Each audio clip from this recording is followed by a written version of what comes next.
On this video, I'm gonna share with you guys simple ways that we can follow to save some money. These are simple, doable things that you and me can follow to save some money for something that we are planning to do, or even for just to better ourselves, just to have some money in the bank or some money somewhere that we know it's ours, we saved it, we earned it. So guys, stick to the end of this video. Hi guys, welcome back to my YouTube channel. My name is Faye Karaoke. If you're new here, feel at home, consider subscribing. On this channel I talk about motherhood, nursing, immigration, and just lifestyle in general. So if any of those topics interest you, please consider subscribing. So guys, today as I'm recording this video, it's Sunday, and Sundays I talk a little bit about mom stuff, and some of this stuff is actually like general stuff, like today's topic. If you see today's topic, I'm talking about saving money.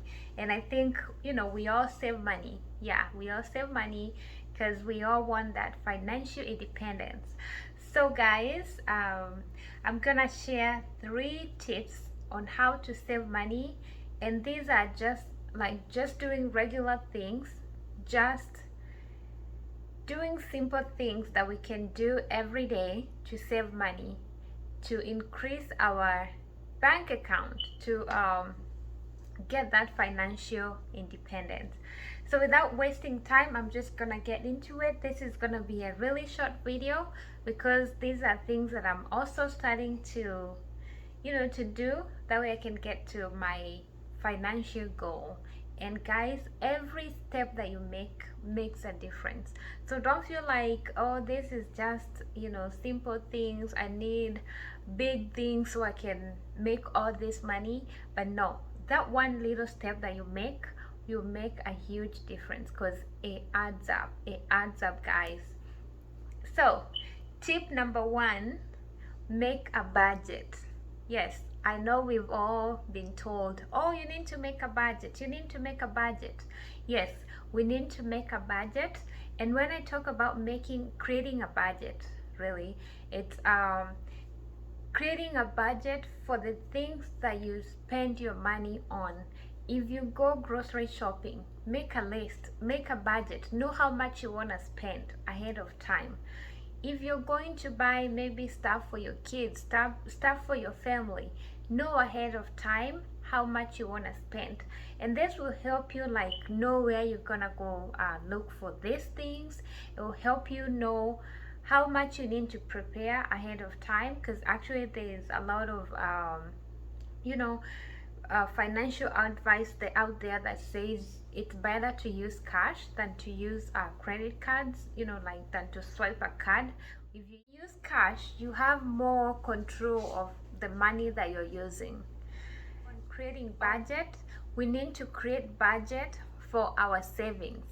This might feel like it's a little weird, but sometimes we save for certain things. Like maybe sometimes you're saving to buy a car, you're saving maybe to go out for a vacation, you're saving for a mortgage or something like that. You need to come up with a budget. If you're saving for, let's say, to buy a car, you need to know how much you're gonna spend on the car, how much you're gonna spend on the insurance, how much you're gonna put as a down payment. And that way you'll be able to know, for me to attain this goal, I need to save this amount every so often, every week, every day, every month, every paycheck. I need to save this amount so I can be able to get to my ultimate goal of saving this amount for this thing that I want.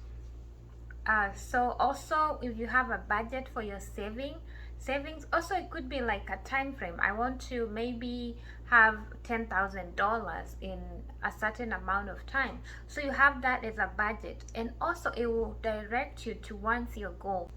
It will be your motivating factor. It will be your why. Why am I saving? Because sometimes I feel like the reason why we fail in saving is because we don't have a why. We don't have something pushing us. But if you have a budget, even for your savings, you'll be able to know these are my goals and this is what I have to achieve. So it's kind of like your why, and you get more intentional and you have a motivating factor. So that's tip number 1. Tip number 2 is to cut on our spending. Yes, I feel like some of the reasons that we are unable to save money is because we spend our money in the wrong way. We spend money doing the wrong things.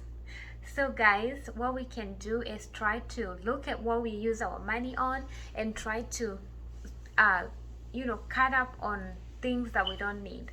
And there are ways that we can do this, easy ways that we can do this. One is shopping intentionally. So come up with a shopping list. So when you go out there, you're not just picking up stuff from the shelf, stuff from the store that you didn't even plan, on buying, or maybe things that were not on your budget. So once you have a shopping list, you will be able to have a guide on the things that you really need, to buy. So once you go out there, try to stick on your budget. Something else we can do is to shop online. I know there's a lot of negative things about shopping online, but actually when you're trying to save money, it can really help, because once you're when you're shopping online, you're more intentional, and you're not gonna have all these temptations of seeing things that you were not planning in your head to buy. Like, let's say lately I've been trying to shop more online, like even my groceries, I'll shop them online and then I'll just go and pick up. So it kind of saves me that temptation of seeing other things that were not on my budget and trying to put them on my shopping cart. So when I shop online, it's easier for me to pick up the things that I really want, but rather than just going to the store and seeing other things that maybe I've used before and I feel like, oh, this is a good time for me to add on. So shopping online, I think it's a very good way to help us save money in terms of not spending too much or not spending money the wrong way. Another thing, guys, subscriptions. If you have subscriptions, try to see which ones you don't need. I can tell you there was a time I had so many subscriptions that every time I would look at my my bank statement, I had all this money going to different areas, and these subscriptions, some of them I never even used them. I remember I had a gym subscription that I never went to the gym, and things like that. You can even look for other things that you can substitute. Sometimes we even have subscriptions that are related.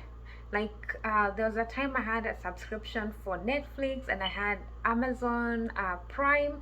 So those are just like movie subscriptions, which I'm not even a heavy movie watcher. So I was just paying these companies and they were earning from me and I was losing money. So try to clear your subscriptions. The one that you don't need, just keep what you need. Tip number 3 on how to increase our savings is getting an extra income. And this means that if you maybe don't have a job, you can go and find a job that will bring you some income. Also, if you have a job, you can try and see if your job is paying you the best rate for your services. Also, you can go out there and get an extra job. If you have some spare time, you can go and get an extra job that will bring you some more income. And I would say if you're working 2 jobs, I would suggest that you use income from one job to cater for your recurring needs, and the other money you can use it for saving. You can just set it aside. You can even send it to a different bank account whereby you don't even get a credit card or a ATM card for. You just leave it in the savings account somewhere separate from your other money. Also, you can find some side hustles that you can do. You can also sell your own services. Like, let's say you're good at cooking, you can find people out there that you can, cook for, and that will pay you. So guys, those are my 3 saving tips for today. I think that if we follow these tips, I'm also trying to follow them, and I've been trying to follow them for some time now, and I've seen some positive changes. So guys, join me to this financial independent journey, and thanks for watching. Again, if you're new here, please consider subscribing. If you're a returning viewer, thanks, and I'll see you guys next time. Bye.